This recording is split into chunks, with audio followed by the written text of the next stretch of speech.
Guys, welcome back. I wanted to do a quick video on a response to a message that I got, and I think this one really hits home for a lot of people right now. Um, I know for me, both as a student as well as somebody who has their own dojo and teaches their own classes, I can certainly appreciate this from both sides of that fence. So these are my suggestions. I hope this helps you and provides some inspiration, maybe some guidance.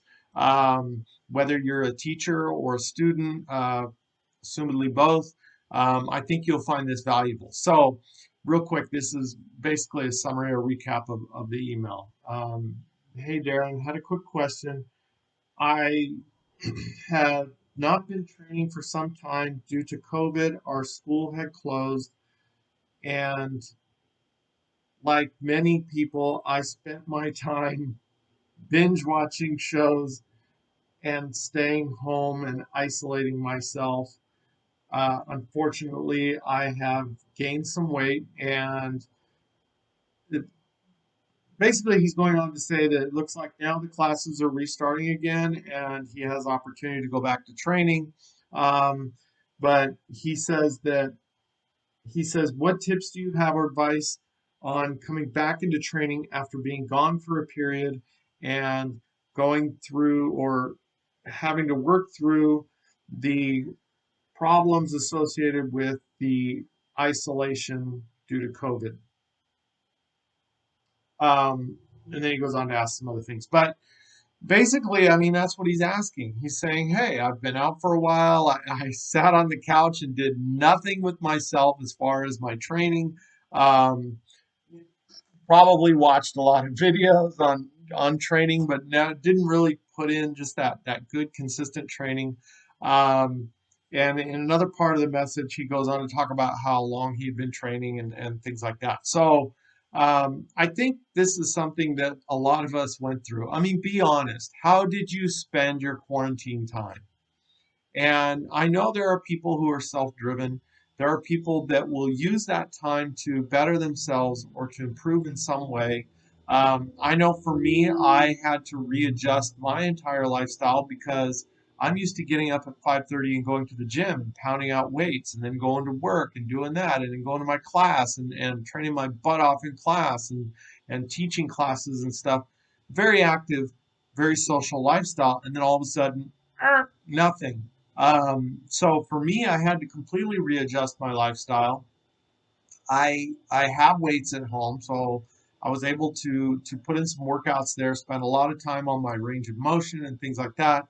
Um, Getting out in nature, I spent time walking a lot in nature, going for workouts in natural environments away from people.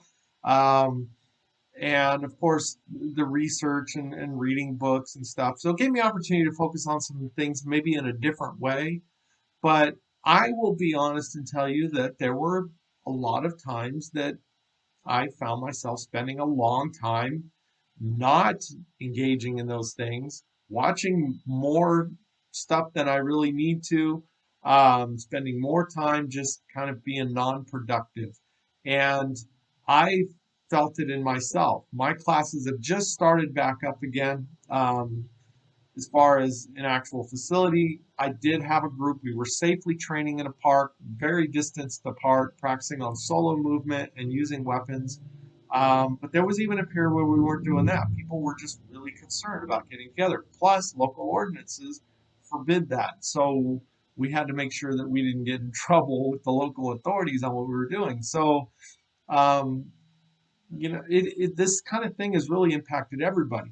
So what I want to throw out of you, if you're in this boat, if you're in that category of somebody that's coming back after a long break of training, um, whether it's COVID or anything else, and you're, how do you get back in?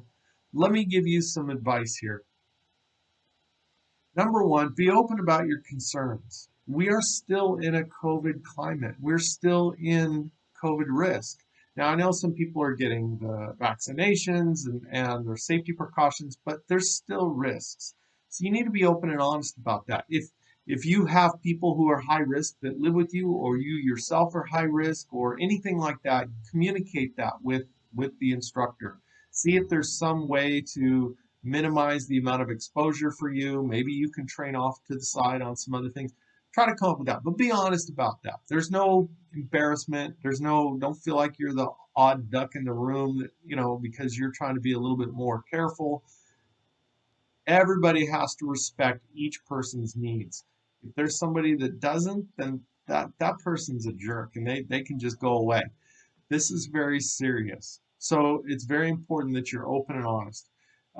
Safety precautions. You need to take it upon yourself to bring a mask, bring sanitizer, wash or even shower after class. Maybe before class. Maybe you have a lot of public contact with people. Grab a quick wash before you go to class. Don't bring all that into your class. Um, Even your uniforms. If you sweat a lot during your training and you're working with people and there could be risk of contamination on wash your uniforms. Even if it's just a rinse, wash it, let it air dry really well, that sort of thing. And then, of course, follow your local mandates. In California, we have different colored zones that tell you what you can do and can't do. And fortunately, we're or however you want to call it, we're opening back up. We just went into another color phase that allows to be able to have classes now indoors. Again, minimum occupancy and some other conditions, but we're allowed to get back to training. Know what your local ordinances are and make sure you're safe on that, especially if you're operating or you own a school. You want to make sure that you're not in trouble. But if you're the one coming back to training, know what those are and what those guidelines are. So, on a personal level, how to come back. How to come back. Number one, do a real assessment of yourself. How are you physically, mentally, and emotionally? How are you? Do an honest assessment. Because before COVID, when you were going to class regularly and you were training and having a great time, I gave you kind of a sampling of what my lifestyle was like. Um, do you still have that? Do you still have that drive, that fire to do that? And are you physically able to still do that? And the other part is, how mentally focused and emotionally stable are you? Because through all of this, there's a lot of negative things that have happened to a lot of different people. People have had a hard time dealing with this. The anxiety being elevated, depression being elevated, lack of social contact, all these kinds of things. For some people, serious financial problems. All of these things could really impact you and impact your how you're coming back into training. Maybe it's not a good time for you to come back into training. Maybe you need to instead focus on some other aspects in your life that you need to kind of repair or heal or work on before coming back into training. So, but that's something you have to do a real honest assessment on. That's entirely on you to do that. You're responsible for that. But be honest. Don't chase a fantasy that you're going to come back into martial arts and everything's going to be just like it was. It's not. So you need to be prepared for that. Second, have an honest understanding of your current health. I know I kind of touched on that, but I really recommend that you take a look at how your health has been impacted. Were you just sitting around eating a bunch of crap food? Were you, that sort of stuff, and start making those changes. If you know you're going to be coming back into an exercise program of any kind, whether it's martial arts or whatever, know that you need to prepare yourself for that. Start drinking more water, start eating more healthy foods, clean foods, getting yourself weaning off the junk that you've been eating, the bad takeout pizza and all that stuff. Start weaning yourself off that. Start returning your body back to a healthy state by what you put in it. Second, how is your range of motion? Sitting all the time, sedentary lifestyle, we start losing our range of motion. In another video, I talk about that, atrophy and things like that. So what do you need to do? You need to start increasing your range of motion again. Start stretching a little bit more. Even while you're sitting there watching TV, stretch. Do things that are at your maximum range of motion. Start increasing and opening up the joints again and elongating the tissues again through good stretching and warm ups, self massage. I like doing that, rubbing the muscles out, just stimulating that blood flow, and walking. Walking is a fantastic way to get the circulation going, the nervous system going, get the breathing back again, focusing on breathing, whole breath breathing, all of that. Walking is great. If you want to run, that's cool, but I don't recommend going straight into a running regimen if you haven't been running. Ease into that stuff. And that's kind of the point on that, is that you need to treat yourself like you're new again. And that includes your physical state. Um, with all of that, when you want to actually go to classes again, the big one on all of that is show up. Now, this seems stupid, but I'm going to tell you, anytime you stop doing something for a length of time, life has a funny way of filling in that space. So I see this a lot with students, martial arts students, that they'll stop coming to class and then all of a sudden they don't have like they just don't come back because their life fills in. They want to, they miss training, they do, but their life just seems to be busy again, where that space of time just fills up. If you do an honest look in that, you're going to find out that a lot of times it's really just time wasted activities that really aren't benefiting you. They're things you can get rid of, but we get stuck in our patterns. So new patterns take over, and it's hard to break those patterns. Showing up is really, really important. Really important. Even if you don't 100% feel like it, show up, because I've never regretted going to the dojo or going to the gym, but there are a lot of times I've regretted not going. So just show up. Just show up. Next, start basic, small steps. You are restarting yourself. So focus on the most basic things first and just keep it small. Maybe for you, it might be learning how to stand properly in kamae again. Maybe how to do a proper tsuki, right? Punch. Maybe how to roll again. Just start basic, basic. Don't jump right into the whole Shoten level kata of this school or whatever and go through like 1,000 different kata in an evening. Start basic, building blocks, kihon. Start with that, work up from there. You are starting over again. That's basically what it is. You need to treat it like you're starting over again. Now, will you come back fast? Of course. Muscle memory is still going to be there. The conditioning is still going to relatively be there, but it's important to start correctly. The other aspect to this that's good is that you might discover when you're starting from the basic again, starting over, you're actually doing it maybe correctly this time. So it's a way to really kind of just start the way maybe you wish you had started way back. So be patient with yourself. Don't expect perfection out of yourself. Don't expect the same level of performance out of yourself.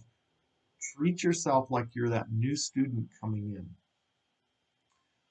No injuries. And this ties into the starting basic that if you jump back into training and you start doing all these crazy rolls and flips and start doing all these crazy arm twists and locks and everything else, the likelihood of you injuring or straining something in your body is going to be pretty high. You need to step back, focus on proper technique, proper form, train slowly, and let the body reacclimate itself to the training. That is very important, because if you injure yourself, then you're not going to go to training for maybe a week, 2 weeks, or whatever, and then you're just feeding back into that time lap of no training. Take it small so that you can stay consistent in your training and focus on proper mechanics so you don't injure yourself or create scar tissue buildup or anything like that that's going to eventually lead to you having something more serious happen.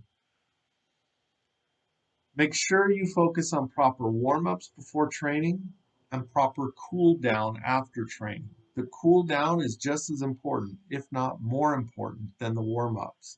Doesn't mean jumping into static stretches right away. You have to warm the body up. Do some burpees and some jumping jacks and things like that to get blood in the muscles, to loosen the muscles. Then you can do your stretching. When you're done with class, I recommend taking a minute and doing maybe some burpees and a few jumping jacks just to kind of flush out the acid that builds up, and then do some stretching and cool down. And always breathing, whole body breathing. Very important. And the other important key part of coming back into training is this is a great opportunity for you to reassess your why. Reassess why you're coming back to training. Why are you wanting to come back? And what it is you want to achieve. What are your goals? Short term, long term. What are your immediate goals maybe in the next 3 months, 6 months? I like to think more in terms of 3 months that you want to do. Maybe you want to, in 3 months, you're going to spend time working on just the basics. And then maybe after the next 3 months, then maybe you'll progress to some of the other waza or something or weapon. Give yourself some structure to your plan. Have a plan. Don't just show up and go through the motions and go home. Actually, this is a great opportunity for you to put some structure to what it is you want to do. And really communicate this. Communicate it with your instructor. And also communicate with yourself. Have that talk with yourself. I talk to myself all the time. I'm doing it right now. I'm talking to you, but I'm technically talking to myself because I'm looking at myself in the camera. But talk to yourself and have those conversations about why am I here? What am I trying to achieve? If you can't answer that question, I mean, that tells you right there where you need to start. You should have some clear idea of what it is you want to do. If you exceed that goal, if you do even more or you do it sooner than you want, hey, that's a plus. But have some sort of structure to what it is you want to do. This is what's going to help you stay motivated. Because here's what happens a lot. I see this a lot, especially with people who have had a break in training and they come back. They come back and they immediately face the disappointment because it's disappointment that they're not where they were when they stopped. And then they're like, "Oh my gosh, that's it. It's too." They give up. But if you have a structure, if you do that honest assessment and you come in like you're brand new again, start basic, start building from the bottom up again. Be patient with yourself, doing proper warm ups, proper cool down, focusing on slow, good, methodical, proper technique. And you have a measured, structured goal for yourself that's achievable in a short enough term that you can actually see the results before you lose motivation. You're going to stay motivated and have that consistency. You're going to find that you're going to grow. You're going to do fine. You'll be fine. You'll be back to doing all the crazy stuff that you were doing before COVID. But you just have to be patient with yourself, be persistent and consistent, have a plan and stick to it, and allow yourself to not be as good as you were before you left. Um, and also tap back into the social element. For some people, this could be you. This might be the first time that you're actually around a group of people. So there's some weird kind of psychological dynamic with that of suddenly being around a group of people again. But these are your friends. These are the people that you probably chatted with online or video, or maybe you met out somewhere. But tap into that social environment. The beauty of the Bujinkan is it's a community of people, and Hatsune Soke's vision is that we're here to support each other. We're here to encourage each other and grow together as a community. And so be part of this community in person now. Start to really enjoy the presence of your buyu, your friends, and your instructors. Really, really tap into that because there's a really powerful energy that comes from that. When you're with people in person, there's a really strong connection that happens there, a transference of energy that's really healthy for us. We need that. We've been starved for that for so long. Um, so I encourage you really be involved in that. If your school can do it, maybe have a social gathering practice some social distancing, have masks, etc. But maybe some evening pick on a weekend or whatever and just have people come over. If you want to cater in food, I don't know how you are about potlucks and stuff with COVID, but if you want to have food catered in, you can order pizza or whatever. That's fine. But just to have that, just get back into that social dynamic safely and responsibly, but having that person to person connection with the different people you train with, that will go a long way to help also reacclimate you back and also provide some healing to you emotionally and mentally. And some of us, I think, really need that, probably more so than the actual martial arts training. We need that connection again.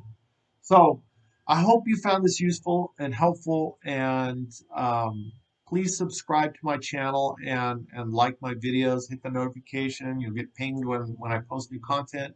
Um, and drop me a comment. Let me know your thoughts. If how are you? How did you deal with all of this? Or if you are back to training, how was that experience for you? Was it weird at first? Or did you go through the disappointment? You walk into training and suddenly you're like moving like you got two left feet again and you're completely out of shape, or you can't tie your belt on because you gained some weight. So um, we can laugh and enjoy because we're all going through it. We're all going through it. Nobody is immune to the effects of what this has done. Um, and so we can laugh about it and share it together, but also support each other and encourage each other. Because the love of martial arts needs to be strong enough to pull you through any of the setbacks that come your way. Your love of training has to be so strong that no matter what, you're going to keep doing it and stay with it. And then, of course, the fellowship. That is such a powerful thing. And the fact that if you encourage somebody and through your example, not just sitting here talking, but actually you show up every class, you're showing up, you're consistent. That person in class who's on the fence, who's dealing with maybe some of these issues, they're going to be motivated by you. They're going to be inspired by you. And they may show up just because they know you're going to be there too. You become almost like an accountability partner. So you may not realize the effect you have. And it's through your example. So I encourage you to take to heart what I've pointed out here, or what I've listed out, and and put it to use. Put it to use. So thank you again. And as I always say, stay happy, stay healthy, and keep training.